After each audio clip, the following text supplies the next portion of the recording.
Hello friends. Indian polity में जो test चल रहा है डेली बेसिस पर, उसमें आपको दो स्टडी मटेरियल उपलब्ध करवाए गए थे। पहला संविधान सभा एवं संविधान का निर्माण, दूसरा संविधान सभा की महत्वपूर्ण समितियां। ये थर्ड टेस्ट है। ये पूरा का पूरा शेड्यूल जो है बनाया गया है जो टेस्ट एप्लीकेशन पर चल रहा है। ओके, अभी सोर्सेस ऑफ इंडियन कॉन्स्टिट्यूशन पढ़ने वाले हम लोग, संविधान के स्रोत के बाद अनुसूचियां हैं। नेक्स्ट कल फिर प्रेम्बल है, नेशनल सिंबल्स है। ये टेस्ट डेली बेसिस पर अवेलेबल है और सारे जो क्वेश्चंस हैं टेस्ट के वो स्टेट पीएससी, चाहे जेपीएससी हो, बीपीएससी, छत्तीसगढ़, उत्तर प्रदेश, जो हिंदी राज्य के पीएससी हैं, तो उसके प्रीवियस ईयर क्वेश्चंस हैं, हिंदी और इंग्लिश दोनों में, चैप्टर वाइज हैं। ये इंडियन पॉलिटी का अभी चल रहा है। इसके पहले बायोलॉजी कंप्लीट हो चुका है। स्टैटिक जीके के 20 से 22 टॉपिक अभी कंप्लीट करवाए गए हैं। मतलब लगभग जो है 800-900 क्वेश्चंस कंप्लीट करवाए जा चुके हैं। ओके, चलिए हम लोग स्टार्ट करते हैं। इंडियन पॉलिटी का जो थर्ड टेस्ट है, सोर्सेस ऑफ इंडियन कॉन्स्टिट्यूशन, भारतीय संविधान के स्रोत।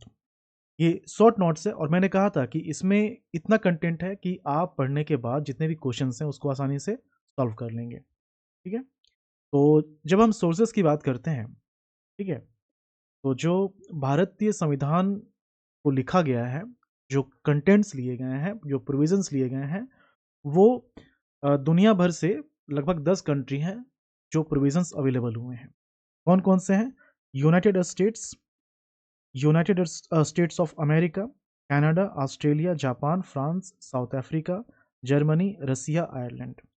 ओके, इसके अलावा इसके अलावा एक है गवर्नमेंट ऑफ इंडिया एक्ट 1935, जो कि बहुत ही महत्वपूर्ण है।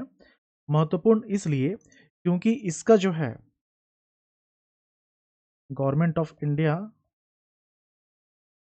एक्ट 1935, ये महत्वपूर्ण इसलिए है क्योंकि इसका लगभग 60% प्रोविजन जो है वो इंडियन कॉन्स्टिट्यूशन में रखा गया है। ओके, सेम टू सेम ये जो गवर्नमेंट ऑफ इंडिया एक्ट 1935 है, इसका 60% अवेलेबल है प्रोविजंस। और ये जब ब्रिटिश गवर्नमेंट जब था यहाँ पर, तो उसके द्वारा बनाया गया सबसे, ये जो है लंबा कह सकते हैं या बड़ा कानून कह सकते हैं। ओके, तो सबसे पहले हम लोग इसी को पढ़ेंगे, उसके बाद बाकी के जो 10 कंट्री हैं उसके प्रोविजंस को देखेंगे। ठीक है, तो सबसे पहले गवर्नमेंट ऑफ इंडिया एक्ट 1935। इसमें जो है आपको ये समझना है कि इसके जो कंटेंट है, इसके जो प्रोविजंस हैं, जब ये बना था, ओके, तो इसमें ब्रिटिश के द्वारा 321 आर्टिकल कह सकते हैं या सेक्शन, 321 सेक्शन या आर्टिकल और 10 शेड्यूल्स थे, जिसको अनुसूची बोला जाता है। ओके, और ये जहां से तैयार किए गए थे, इसमें मेनली 4 सोर्सेस हैं जो गवर्नमेंट ऑफ इंडिया एक्ट बना था 35 का। कौन कौन सा? एक साइमन कमीशन आया था, एक यहां से लिया गया। उसके बाद राउंड टेबल कॉन्फ्रेंस, जो थर्ड राउंड टेबल कॉन्फ्रेंस था, उसके प्रोविजंस लिए गए हैं जो कंक्लूजन निकल करके आता है। फिर 1933 का व्हाइट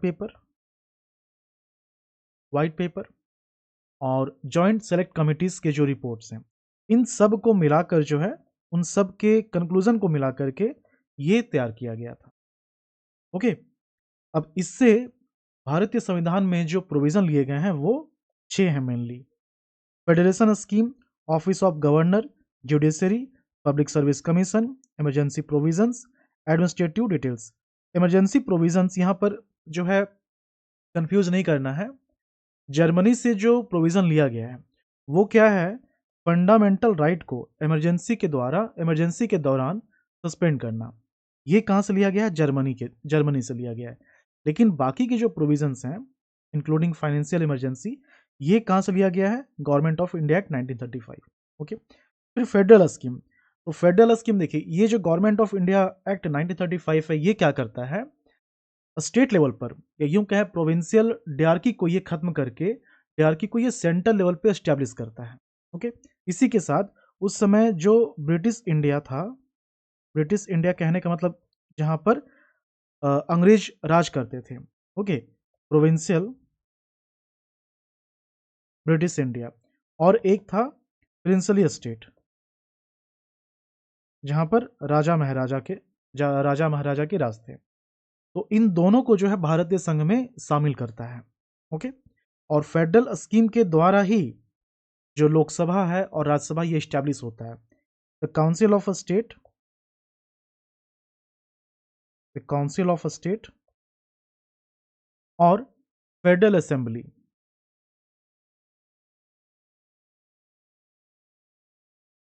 फेडरल असेंबली। ओके, ये काउंसिल ऑफ स्टेट राज्यसभा बनता है, फेडरल असेंबली लोकसभा बनता है। तो ये इसी के थ्रू जो है स्टैब्लिश होता है। ठीक है, ऑफिस ऑफ गवर्नर राज्यपाल का जो कार्यालय है। ठीक है, तो ये सभी जो है ये गवर्नमेंट ऑफ इंडिया एक्ट 1935 से लिया गया है। इसके बाद है यूनाइटेड किंगडम, जिसको ग्रेट ब्रिटेन भी कहते हैं। ठीक है, एक तो गवर्नमेंट ऑफ इंडिया एक्ट 1935 और दूसरा यूनाइटेड किंगडम। ओके, तो ये दोनों बहुत ही बड़े सोर्स हैं भारतीय संविधान के लिए। ठीक है, पार्लियामेंट्री गवर्नमेंट, इसका मतलब क्या होता है? इसका मतलब ये कि जो गवर्नमेंट है वो कैबिनेट के थ्रू जो है ऑपरेट किया जाएगा, फंक्शन किया जाएगा। जिसका लीडर कौन होगा? जिसका लीडर होगा प्राइम मिनिस्टर, जिसका लीडर होगा प्राइम मिनिस्टर। कैबिनेट मिनिस्टर के थ्रू गवर्नमेंट को रन करना, जिसका लीडर कौन है? Prime minister. यही है पार्लियामेंट्री गवर्नमेंट। ओके, फिर है rule of law. Rule of law का मतलब क्या हुआ? जैसे कि किसी की सरकार बने, जैसे अभी बीजेपी की सरकार है, इसके बाद मान लीजिए अगर कांग्रेस की सरकार आती है, तो ऐसा नहीं कि अभी बीजेपी अपने मन से कानून बनाए। ओके, और जब कांग्रेस आए तो वो अपने मन से कानून बनाए। कानून किसी को भी बनाना हो तो संविधान के अनुसार ही कानून बनेगा, संविधान के अनुरूप ही उन्हें चलना होगा। ओके, यही है रूल ऑफ लॉ। ठीक है, cabinet system, legislative procedure, single citizenship. Single citizenship का मतलब क्या हुआ? अभी भारतीय नागरिकता किसी के पास है, अगर दूसरे कंट्री की नागरिकता को वो अपनाता है तो इंडियन सिटीजनशिप ऑटोमेटिक खत्म हो जाएगा। तो यहाँ पर दोहरी नागरिकता अलाउ नहीं है, इवन स्टेट के लिए अलग से नागरिकता नहीं है। ठीक है, तो ये है सिंगल सिटीजनशिप। इसके बाद है रीट्स। रीट्स क्या है? आप फंडामेंटल राइट पढ़ेंगे तो आर्टिकल 32 से स्टार्ट होता है, राइट टू कॉन्स्टिट्यूशनल रेमेडीज। 32 से 35 स्टार्ट होता है, ये 32 से 35 तक है रीट। इसमें हैबियस कार्पस हो गया, मैंडेमस हो गया, सर्सरी हो गया, प्रोविजन पे वारंटो, ये सब क्या रीट है। तो रीट का जो प्रोविजन है ये यूनाइटेड किंगडम से ही लिया गया है। ओके, फिर बाइकैमरलिज्म है, पार्लियामेंट्री प्रिविलेजेस है, ये सभी कहाँ से हैं? यूनाइटेड किंगडम से हैं। ओके, इसके बाद यूनाइटेड स्टेट्स ऑफ अमेरिका। देखिए जितने सोर्सेस लिए गए हैं, ओके, तो यहाँ पर बी आर अम्बेडकर के द्वारा कहा गया है कि किसी भी कंट्री का जो संविधान है उसका मूल संविधान नहीं है, उसने कहीं ना कहीं से लिया है। ओके, और साथ ही साथ जो अच्छे प्रोविजंस होते हैं उसको अपनाने में कोई भी आप कह सकते हैं कि अ, चोरी नहीं है, साहित्यिक चोरी नहीं है। ओके, अच्छे प्रावधानों को अपनाना साहित्यिक चोरी नहीं कहलाता है। ठीक है, और उस समय सिचुएशन जो था उसके अनुसार ये सभी कंट्री के जो संविधान है इसको सोर्स के रूप में रखा गया था। तो यहाँ पर फंडामेंटल राइट, ओके, ये कहाँ से? यूएसए से है। आपको पढ़ाया जाएगा 12 से 35 जो है फंडामेंटल राइट है, 32 से 35 रीट का ऑप्शन आता है। इसके बाद independence of judiciary, judicial review, ये क्या हुआ? न्यायिक समीक्षा।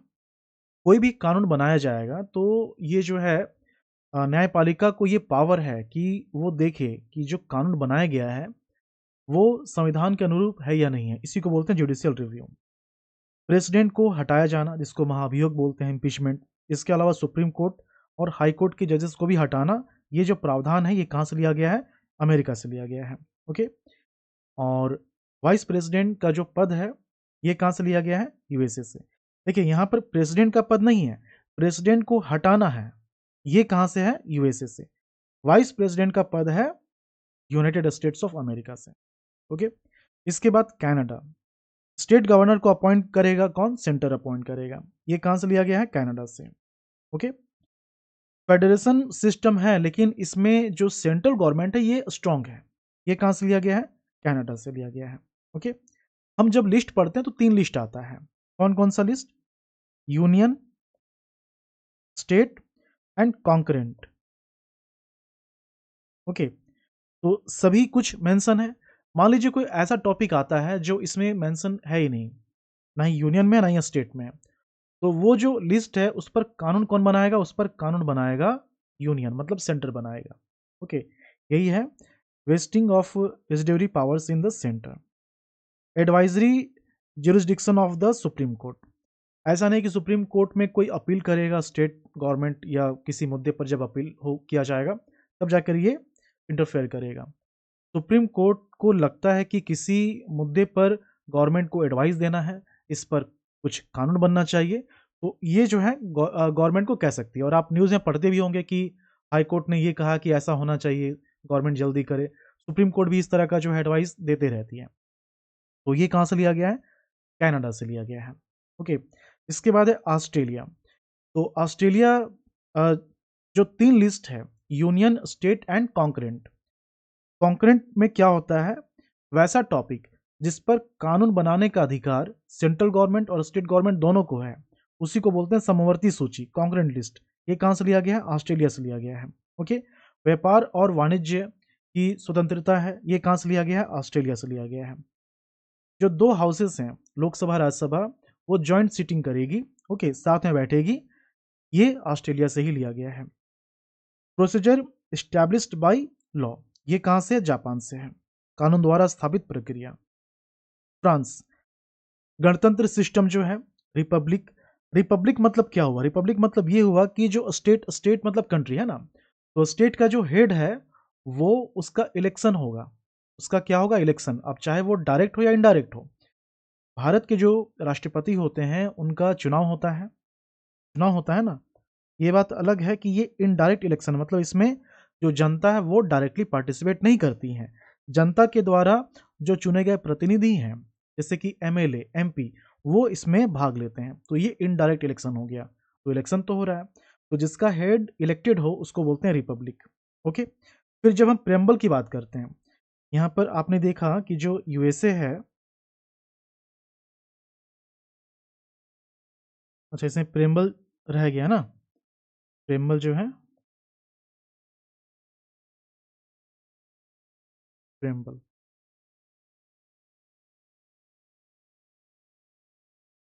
प्रस्तावना। ओके, तो जो प्रेम्बल है, प्रस्तावना, ये जब संविधान सभा बताया जा रहा था तो आपको याद होगा कि 13 दिसंबर को, 13 दिसंबर 1946 को पंडित जवाहरलाल नेहरू के द्वारा जो है ऑब्जेक्टिव रिजोल्यूशन रखा जाता है, उसका प्रस्ताव रखा जाता है। लेकिन उस समय ये पास नहीं होता है।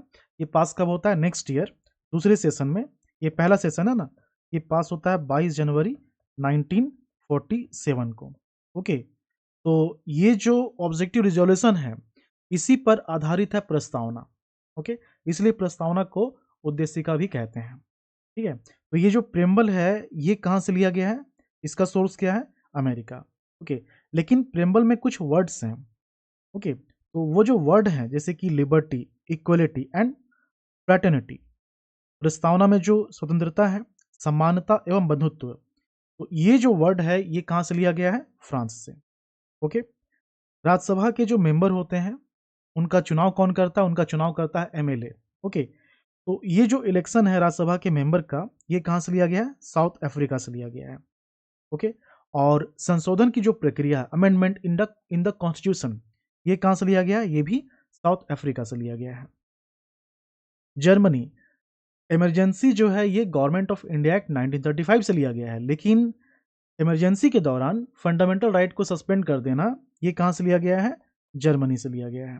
ओके, फंडामेंटल ड्यूटीज, ये कहाँ से है? रसिया से। पहले ये क्या था? Soviet union. ओके, प्रेम्बल में social, economic and political justice जो है, इसका आइडियल कह सकते हैं, आदर्श कह सकते हैं, ये कहाँ से लिया गया है? रसिया से लिया गया है। ओके, प्रस्तावना में न्याय के जो आदर्श हैं, 3 तरह का न्याय है, सामाजिक, आर्थिक एवं राजनीतिक न्याय है। Okay, Ireland, directive principle of state policy, part 4 में आप पढ़ेंगे ये चीज। Directive principle of state principle, नीति निर्देशक सिद्धांत, ये जो है इसको इंस्ट्रूमेंट ऑफ इंस्ट्रक्शन भी कहा जाता है। ये आयरलैंड से लिया गया है। इसमें क्या है कि गवर्नमेंट के लिए एक तरह से इंस्ट्रक्शन है, स्टेट के लिए इंस्ट्रक्शन है कि आप जब कानून बनाएं तो इन सब चीज़ों को ध्यान में रखें। ये कंपल्सेशन नहीं है, जरूरी नहीं है, अनिवार्य नहीं है कि आप जो है इन पर कानून बनाएं, इन सब चीज़ों को ध्यान में रखें। जैसे कि आर्टिकल 4 में लिखा हुआ है यूनिफॉर्म सिविल कोड। क्या उस समय बना था? नहीं बना था। अब इस पर काम हो रहा है। ओके, तो इसी तरह से आर्टिकल 40 में पंचायत है, जबकि पंचायत बहुत बाद में जाकर बना। ओके, तो ये इसमें मेंशन किया गया है। अब ये गवर्नमेंट पर है, स्टेट पर है कि इस पर कानून वो बनाए या नहीं। ठीक है, तो ये जो directive principle of state policy है, ये कहाँ से लिया गया है? आयरलैंड से लिया गया है। प्रेसिडेंट का जो चुनाव होगा, इसका जो तरीका है, ये भी आयरलैंड से लिया गया है। ओके, और राज्यसभा मेंबर का जो नॉमिनेशन है, देखिए इलेक्शन जो होगा, इलेक्शन नॉमिनेशन दोनों होता है ना, तो जो इलेक्शन होगा ये कहाँ से लिया गया है? इलेक्शन लिया गया है साउथ अफ्रीका से। और जो नॉमिनेट होते हैं अलग अलग फील्ड, जैसे कि आर्ट्स हो गया, ओके, और भी जो फील्ड होते हैं, तो उन फील्ड से जो राष्ट्रपति हैं वो उनको नॉमिनेट करते हैं राज्यसभा के मेंबर के रूप में। ओके, तो वो जो नॉमिनेशन मेथड है वो लिया गया है आयरलैंड से। ओके, ये कंप्लीट हो गया। इसमें एक दो और पॉइंट ऐड मैं करवा देता हूँ। ये जो अमेरिका है, इसमें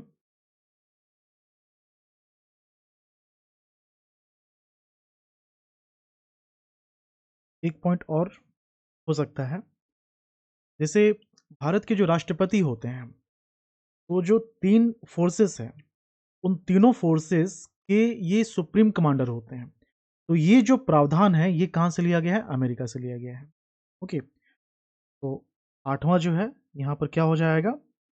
प्रेसिडेंट एज सुप्रीम कमांडर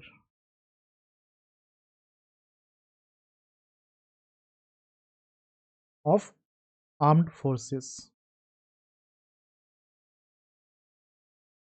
ये भी कहाँ से लिया गया है? अमेरिका से लिया गया है।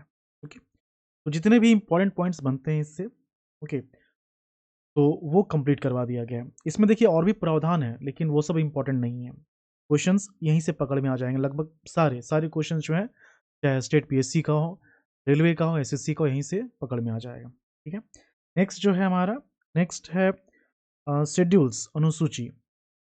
टेस्ट सभी का अवेलेबल है, और इसका स्टडी मटेरियल डेली बेसिस पर जो अब दिया जा रहा है वो वैसा ही मिल जाएगा। ठीक है, मिलते हैं नेक्स्ट क्लास में, बाय।